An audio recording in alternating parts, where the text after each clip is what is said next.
Phantom 10 presents Horrific Dangerous Podcast. যদি বুকে দম থাকে তাহলে দেখো প্রতিদিন দুপুর 2টো থেকে 3টে আর রাত 10টা থেকে 11টার মধ্যে আমরা নতুন নতুন টেরিফিক হরার ভিডিও নিয়ে আসি।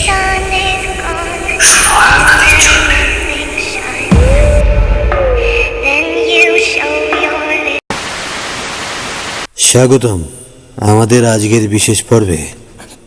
আজ আমরা আপনাদের নিয়ে যাব এক ভয়ঙ্কর অন্ধকার রহস্যময় জগতে, যেখানে ছায়া যা কখনো অদৃশ্য হয় না, তাড়া করে চলে এক ছায়ায় ঢাকা রহস্য। আপনি কি কখনো এমন অনুভব করেছেন যে কেউ বা কিছু আপনাকে দেখছে? হয়তো সেটা আপনার মনের ভুল, হয়তো নয়। রাজপুর গ্রামে এমনই কিছু ঘটেছিল একটি মেয়ের সাথে, যে কল্পনা আর বাস্তবের মাঝের সীমানায় হারিয়ে ফেলেছিল নিজেকে।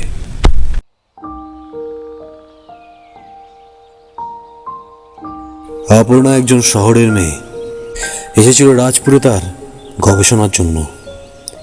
গ্রামটা ছিল খুবই শান্ত আর মানুষগুলো বন্ধুত্বপূর্ণ, কিন্তু তাদের চোখের গভীরে এক অজানা আতঙ্ক লুকিয়েছিল।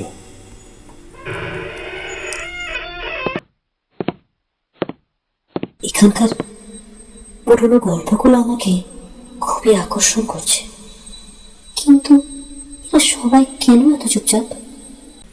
ছায়াটা আসবে, রাতে বনের দিকে যাবেন না। তাদের সাবধান বাণীকে উপেক্ষা করে অর্পণা বনের দিকে এগিয়ে যায়। সেই বন জানি গ্রামের মানুষগুলোর এত ভয়। আর তারপর শুরু হয় পরপর ঘটনাক্রম।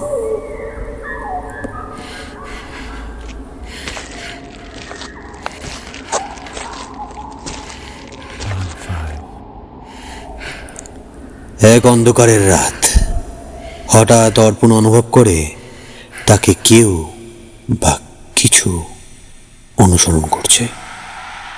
প্রথমে শুধু একটা ছায়া, নির্জন নিস্তব্ধ, কিন্তু সেই ছায়া যেন ধীরে ধীরে বড় হতে থাকে, কাছে আসতে থাকে।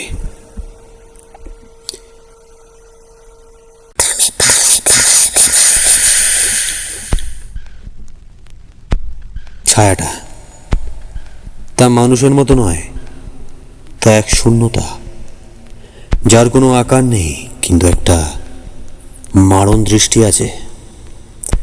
অপর্ণা চিৎকার করতে চাইল, কিন্তু তার চারপাশ যেন কেবল শীতল বাতাস আর অদ্ভুত ফিসফিসের শব্দ।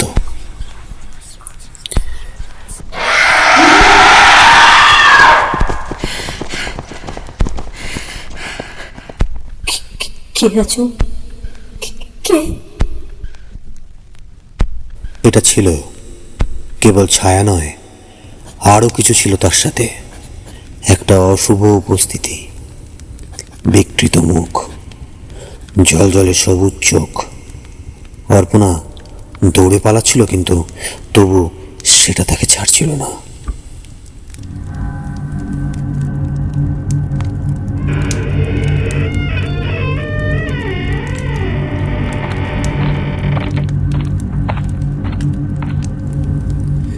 অপর্ণা অবশেষে একটা পুরনো মন্দিরে আশ্রয় নেয়, যেখানে সে মনে করছিল হয়তো কিছুটা সুরক্ষা পাবে। কিন্তু মন্দিরের দেওয়ালে আঁকা ছবিগুলো তাকে সবচেয়ে বড় সতর্ক বার্তা দিয়েছিল।